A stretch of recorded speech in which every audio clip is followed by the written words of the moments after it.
Alright. Welcome back to the Fruit of Evolution Anime Review episode number 4. I am going to do one more for this one, but when I make that video, make a small announcement when it comes to this anime review series. And I'm doing from the series forward. Now, this episode I'm covering episodes 6 and 7. Yes, 6 and 7. Which is called Cry Out Loud, Love at the Center of the World. And episode 7, Luna appears. Yep. Now, these episodes are basically adapting from book number 3. Now, in the case of this previous episode, of course, episode 6, now, is this from book 2? Is this basically wrap up a loose end from... Is this like the ending of book 2? No, it is not from the ending of book 2. It's actually from the start of book 3. Where... you have it where Seiichi... where he's where Arata, the whole episode, Arata basically is not exactly admitting that she's in love with him. She's not really per se. But then she meets up with the rich girl, the one who she met up with a little while ago. I'm trying to remember her name here. Because I think this maybe her last appearance to date. No, it's not that one. It's a woman basically who's charged with the dog. So, she basically keeps about love and talking about you with Sorichi, despite the fact he has Saria. He, of course, goes to a cafe, which the name itself sounds Italian. Cabaret. I think it's yes, it sounds very much like Italian. And he goes inside, he goes, last time he did this, like, oh crap. It is gonna be like maybe it was the Guild where basically a bunch of perverts. It's like it opens up like no, it looks like a normal bar. You see a guy in a suit. Now this I thought was quite strange. Because the suit he's wearing, that's modern 20th or 21st century clothing. Now, those I occasionally see in these type of series. So, basically discuss about love, and while also eating some noodles. Look up at some ham on there too. Look like really good pasta. Eats it, talks for a while. Then leaves. Who this guy is? They actually he does appear in book 3. I'm trying to remember. I think it gives like R. I think it is.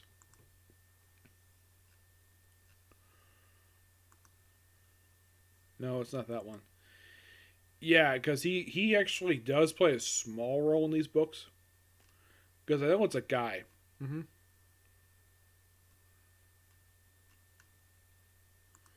Here we go. Where is he?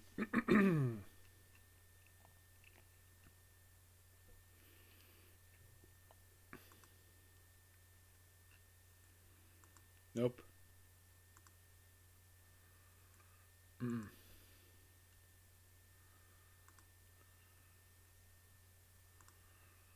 Mm. Nope.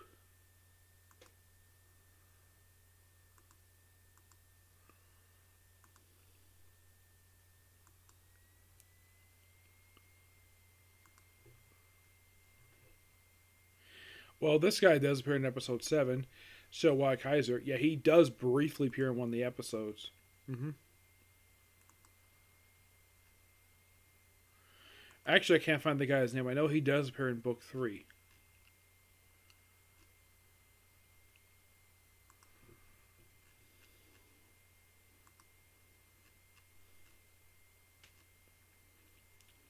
So, after giving his very chief advice, he goes to meet Saria, and then, of course, Arita just happens to be there.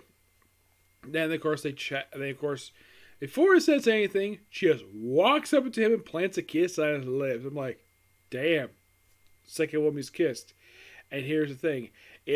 At this point, it only been 4 episodes since he last kissed Saria. And she, of course, confesses her love for him. He accepts, no problem. And in the case from Saria's perspective, yeah, she has no problem with this. She said, "Be selfish, Sarah alone, because of the charm how good of a guy he is." Now, it's a slight wording change in the book, basically, where like strong guys are attracted to strong women, and of course, she brings up the fact that she is a gorilla, which of course Arya does know that. And it comes like a really big happy ending. Now you could say, "Oh, was this the end of book 3?" No, this is the start. It's not the end of book 2. This is the start of book 3. And at the end of the episode, we kind of do the same thing we did at the end of episode 2, where we tease a future character, namely Louisa, the donkey. Yep. Lelaine, I believe her name is. Mm-hmm.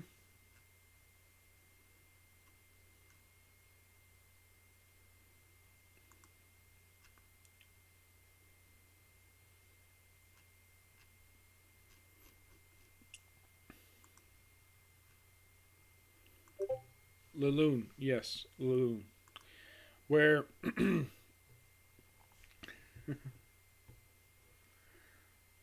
yeah, we tease her at the end of the previous episode with her fiery red eyes. So then, of course, she's told. Then, of course, Sorichi is told by the Guildmaster because, of course, Saria basically apparently get this. She spends a lot of time hanging out with the kids, the orphanage, probably because she probably wants to have a kid with Saria, Sorichi. Who the heck freaking knows? So he figured though, doing a little bit of research, so he suggests going to the library.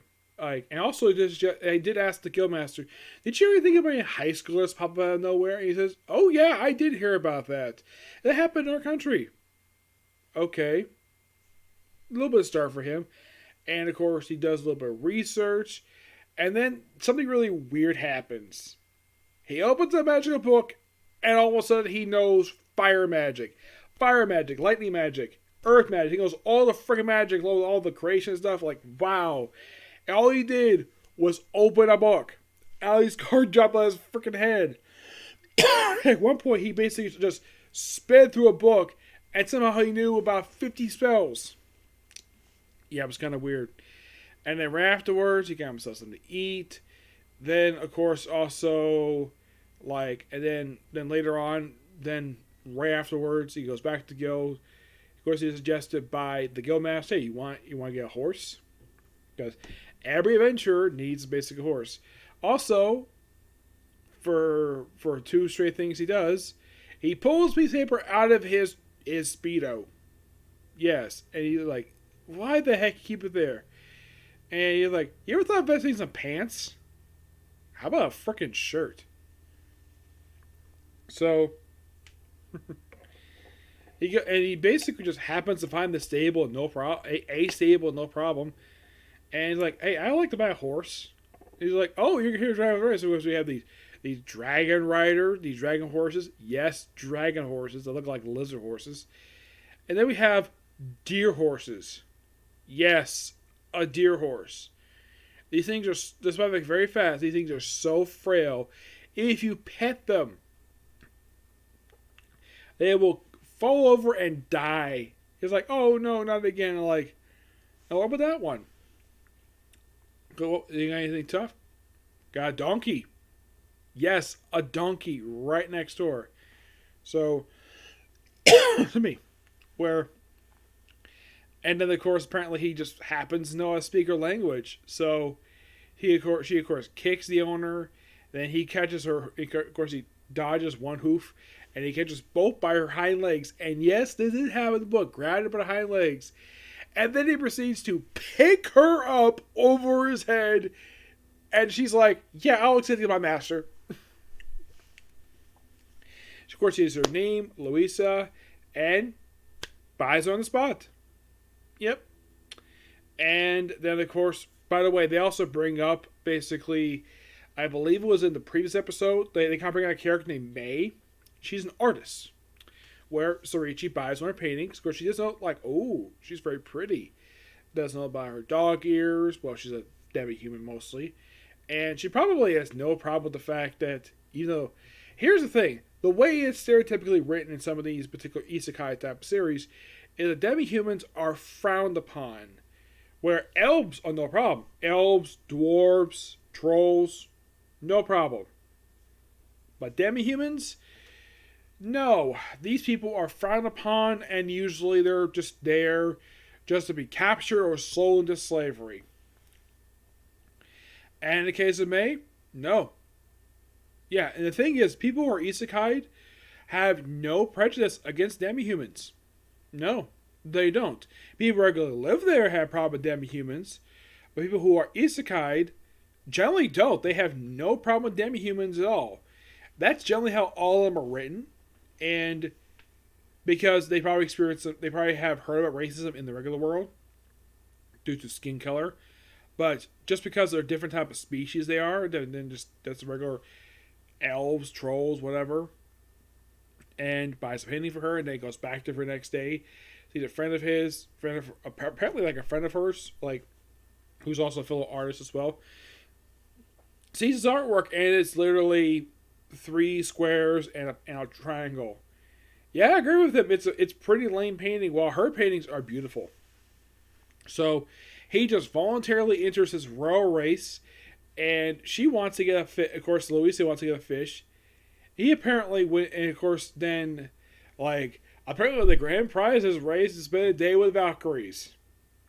Yep, a day with the Valkyries. Well, at least a Valkyrie, anyways.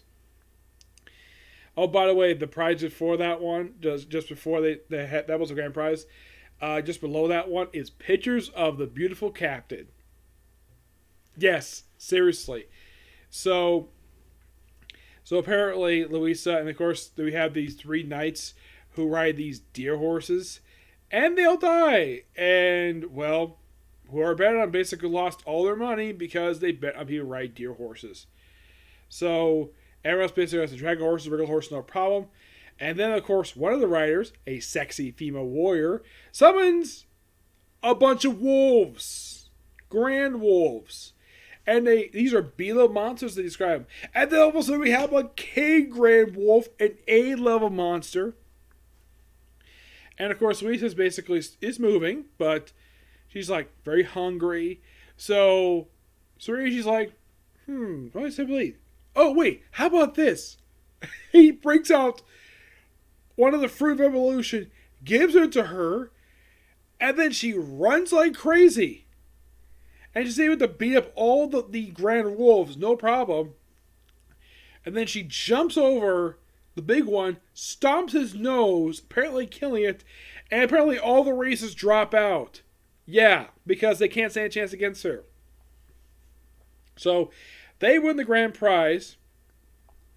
And of course, basically, like, she was really hoping for the fish. Like, don't worry, there's more food out, no problem. And then something really weird happens to her. And I was basically watching this. And I'm like, really? We're doing this again? It had been 4 episodes since this happened. We see Louisa, the wonderful donkey with red hair. And then and of course you have Arya. And by the way, Arya basically, she now in the book, she says call her Al in the book.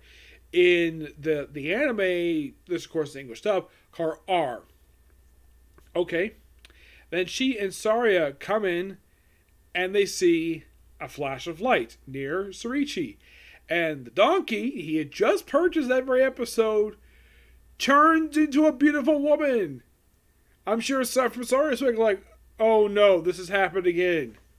She probably suspects, but we'll find out next episode. But damn, 2 really good episodes. And I can't wait to discuss the rest of the series. Now, I will make an announcement about that in the next episode of this review series. So, this is going to be pretty much it for Cycle Review. Next time, a Comic Corner, and then review for a new chapter of My Hero Academia. And then, back to Revolution to talk about episode 8.